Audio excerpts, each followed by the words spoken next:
ಕಾಂಗ್ರೆಸ್ ಪಕ್ಷದಲ್ಲಿ ಮತ್ತೆ ಡಿಸಿಎಂ ಕಿತ್ತಾಟ ಆರಂಭವಾಗಿರಬೇಕು. ತಾವು ಕೂಡ ಆಕಾಂಕ್ಷೆ ಕಿತ್ತಾಟ ಇಲ್ಲ ಎಲ್ಲಿ ಕೇಳಿಯಲ್ಲ ನಾವೆಲ್ಲಿ ಕೇಳಿಯಲ್ಲ ಆಗಾರ ಯಾರು ಕೇಳಿಯಲ್ಲ ಸರ್. ಮತ್ತೆ 3 ಜನರಿಗೆ ಡಿಸಿಎಂ ಕೊಡಬೇಕಂತ ನಾವೆಲ್ಲಿ ಯಾರು ಕೇಳ್ಯಾರ ಕೇಳಿದ್ದು ಯಾರು ಸಭೆ ಆಗಿದೆ. ಸಭೆದಾಗ ಇಲ್ಲಿ ಏನು ಹೇಳ್ಯಾವ ನಾವು ಡಿಸಿಎಂ ಕೊಡ್ತೇವೆ ಹೇಳಿದ್ವಿ. ಏನು ಡಿಸ್ಕಸ್ ಇಲ್ಲ, ಆರಾಮಿದ್ದೀವಿ ಅಷ್ಟೇ. ಅಲ್ಲಿ ಏನಾಗಿದೆ ಡಿಸ್ಕಷನ್ ಸರ್. ಒಂದು ವರ್ಷದಲ್ಲಿ ಮತ್ತೆ ಸರ್ಕಾರ ಪತನ ಆಗುತ್ತೆ ಅಂತ ಹೇಳಿ ಅದೇ ಸ್ಟಾರ್ಟಿಂಗಿಂದ ಹೇಳ್ತಾರೆ. 5 ವರ್ಷ ಹೇಳ್ತಾರೆ ಅಂತ ನಾವು ಹೇಳಿದ್ದೀವಿ. 5 ವರ್ಷ ಹಿಂಗೆ ಇರೋದು. ಅದು ತೂಗು ಕತ್ತಿದ್ದಂಗೆ ಅದು ಸರ್ಕಾರ ಅಂದರೆ ನಡೀತಾನೆ ಇರ್ತೈತೆ.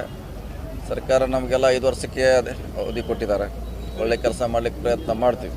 ರಾಜ್ಯ ಕಾಂಗ್ರೆಸ್ ಸರ್ಕಾರ ಎಲ್ಲೋ ಹಿಂದೂಗಳನ್ನ ಟಾರ್ಗೆಟ್ ಮಾಡ್ತಾ ಇದೆ ಅನ್ನೋ ಆರೋಪ ಕೇಳಿಬರೋದು. ಅದಕ್ಕೆ ಒಂದು ಎಲ್ಲೋ ಕೇಸ್ ಹಾಕ್ರಿ ಹಿಂದೂಗಳು ಆಯ್ತದ ಒಬ್ರು ಯಾರಿಗಾರ ಒಂದು ಯಾವುದೋ ಕೇಸ್ ಹಾಕಿದ್ರೆ ಎಂಟೈರ್ ಹಿಂದೂ ಅಂತ ಆಗ್ಲಿಕ್ಕಾಗಲ್ಲ. ಅದು ಕೇಸೇ ಅದು, ಹಿಂದೂ ಅಂತ ಹೇಳಲಿಕ್ಕಾಗಲ್ಲ. ಸೊ ನ್ಯಾಯಾಲಯ ತೀರ್ಪು ಕೊಡ್ತೈತೆ ಅಂತಿಮವಾಗಿ. ನ್ಯಾಯಾಲಯ ಕೊಡಲಿ. ಈಗ ನಾವು ಕಾಂಗ್ರೆಸ್ ಅವ್ರು ಕೊಡ್ಲಿಕ್ಕಾಗಲ್ಲ, BJP ಅವ್ರು ಕೊಡ್ಲಿಕ್ಕಾಗಲ್ಲ. ನ್ಯಾಯಾಲಯದಲ್ಲಿ ಇದೆ, ಕೋರ್ಟ್ ಡಿಸಿಷನ್ ಕೊಡ್ತೈತಿ. ಏನೋ ಅದನ್ನೆಲ್ಲರೂ ಒಪ್ಕೋಬೇಕು, ನಾವು ಒಪ್ಕೋಬೇಕು, ಎಲ್ಲರೂ ಸರ್. ರಾಮ ಮಂದಿರಕ್ಕೆ ಏನಾದರೂ ಉದ್ಘಾಟನೆಗೆ ಆಹ್ವಾನ ಏನಾದರೂ ಬಂದಿದೆ ನಮಗೆ? ಅದನ್ನು ನೀವು BJP ಅವ್ರಿಗೆ ಕೇಳ್ಬೇಕ್ರಿ. ಅವ್ರು ಏನು ಕೊಟ್ಟಾರನ್ನು ಕೇಳ್ರಿ. ಕೇಳಿದ್ರೆ ಹೋಗ್ತೀವಿ, ಕೊಟ್ಟಿದ್ರೆ ಹೋಗ್ತೀವಿ. ಏನಾದರೂ ರಾಮ ಇದ್ರೆ ನಮಗೆ ಸಿದ್ದರಾಮಯ್ಯ ಅಂತ ಹೇಳಿ ಕಾಂಗ್ರೆಸ್ ನಾಯಕರು ಅವ್ರವ್ರು ಹೇಳ್ತಾರೆ. ಅವ್ರವ್ರ ಲೀಡ್ರನ್ನ ಭಕ್ತಿಪೂರ್ವಕವಾಗಿ ನೋಡ್ತಾರೆ, ಗೌರವದಿಂದ ಕಾಣ್ತಾರೆ.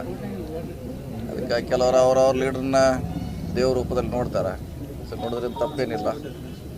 ದೇವ್ರು ಬೇರೆಯೇ, ಆದರೆ ಮನುಷ್ಯ ಒಬ್ಬ ಲೀಡ್ರ್ ಆಗೋದು ಬೇರೆ ಆಗಿದೆ. ನೀವು ಏನೋ ಸ್ಟ್ಯಾಂಡ್ ಬದ್ರಿರ್ತೀರಿ ಕಾಂಗ್ರೆಸ್ ಪಕ್ಷದಲ್ಲಿ ಸಿದ್ದರಾಮಯ್ಯನೇ ರಾಮ ಅದೆಲ್ಲ ಅವ್ರವ್ರು ಅದೇ ಹೇಳಿದಿಲ್ಲ. ಅವ್ರವ್ರು ಒಪ್ಕೋತಾರೆ, ಅವ್ರವ್ರ ಲೀಡ್ರ್ ಒಪ್ಕೋತಾರೆ. ಈ ಕೆಲವರು ಸಿದ್ದರಾಮಯ್ಯ ಅವ್ರನ್ನ ಆ ಮಟ್ಟದಲ್ಲಿ ನೋಡ್ತಾರೆ. ಇನ್ನೂ ಕೆಲವ್ರನ್ನ ಬೇರೆ ಯಡಿಯೂರಪ್ಪ ನೋಡ್ತಾರೆ, ದೇವೇಗೌಡರು ನೋಡ್ತಾರೆ. ಎಲ್ಲ ಪಕ್ಷದ ಲೀಡ್ರನ್ನ ಮೋದಿ ಅವ್ರನ್ನ ನೋಡ್ತಾರೆ. ಲಂಕೇಶ್ ಚೌಹಾಣ್, ಶರದ್ ಪವಾರ್ ಇದ್ದಾರೆ. ಆಯಾ ಪಕ್ಷದ ಕಾರ್ಯಕರ್ತರು ದೇವ್ರು ಅಂತ ನೋಡ್ತಾರೆ. ಸೊ ಅದರಲ್ಲಿ ಏನು ತಪ್ಪೇನಿಲ್ಲ. ಸಿದ್ದರಾಮಯ್ಯ ದೇವ್ರಂತ ನೋಡಲ್ಲ ಕಾರ್ಯಕರ್ತರು ನೋಡ್ತಾರೆ, ನಾವು ನೋಡ್ತೀವಿ. ಅವ್ರು ಯಾರು ಫಾಲೋವರ್ಸ್ ಇದ್ದಾರೆ ಅವ್ರು ನೋಡೇ ನೋಡ್ತಾರೆ.